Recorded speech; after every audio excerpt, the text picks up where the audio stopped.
이스라엘의 분열 과정을 지켜본 여로보암은 북이스라엘을 어떻게 다스렸을까?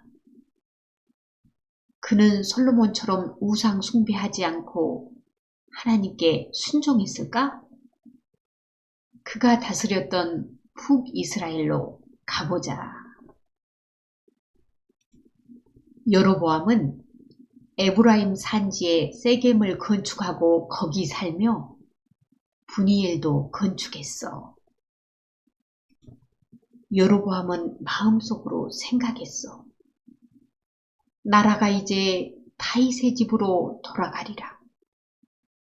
만일 이 백성이 유다의 예루살렘에 있는 성전에 제사를 드리려고 가면 이 백성의 마음이 유다 왕 르호보암에게 돌아가서 나를 죽이고 그에게 돌아가리라.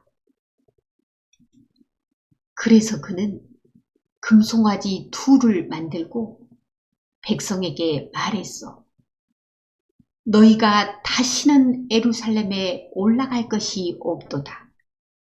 이스라엘아, 이는 너희를 애굽 땅에서 인도해 올린 너희의 신이라. 그는 금송아지를 만들어 하나는 베델에, 하나는 다한에 두었어.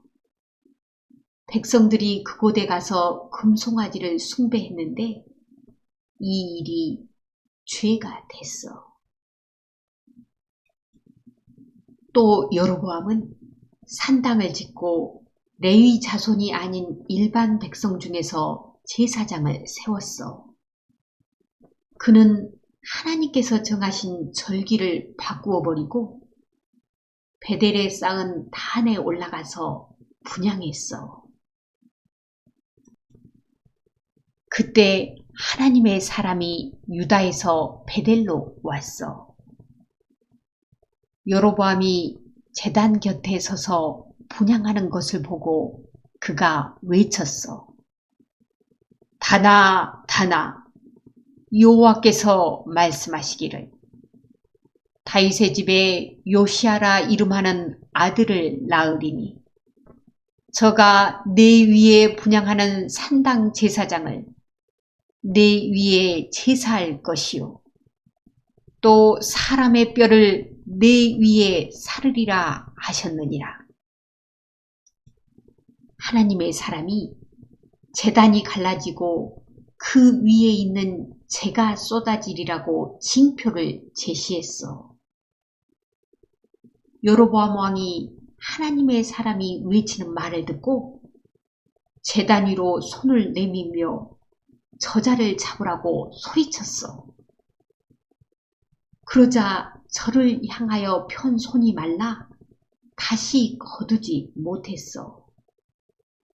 곧이어 하나님의 사람의 말대로 단이 갈라지고 재가 쏟아졌어.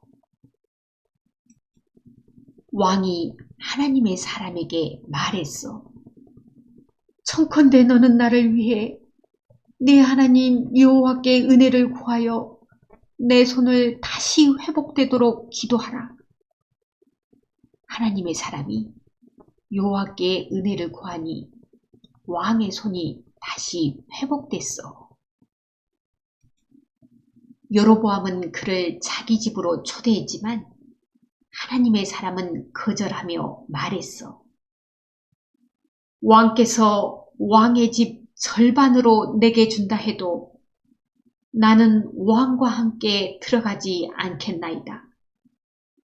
이곳에서는 떡도 먹지 않고 물도 마시지 아니하리이다. 여호와의 말씀이 떡도 먹지 말고 물도 마시지 말며 왔던 길로 토록 가지도 말라 하셨나이다. 이후 하나님의 사람은 베델에 올 때 온 길로 돌아가지 않고 다른 길로 돌아갔어. 하지만 늙은 선지자의 거짓말에 속아 그의 집에 가서 떡을 먹고 물을 마셨어. 결국 하나님의 사람은 하나님의 말씀을 어긴 죄로 길에서 사자에게 죽임을 당했어. 그 후에도 여로보암은 그 악한 길에서 돌이키지 않았어.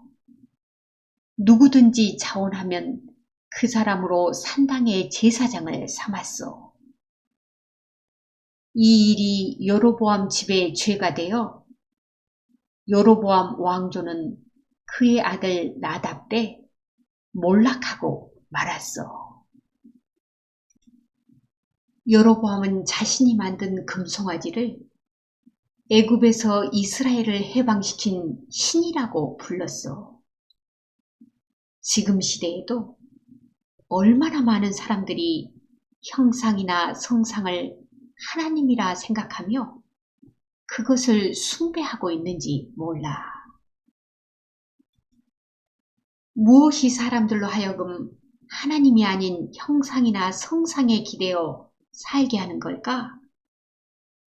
여로보암처럼 자신의 자리를 뺏길까 하는 불안, 세상에서 더 잘 살고자 하는 욕심이 아닐까?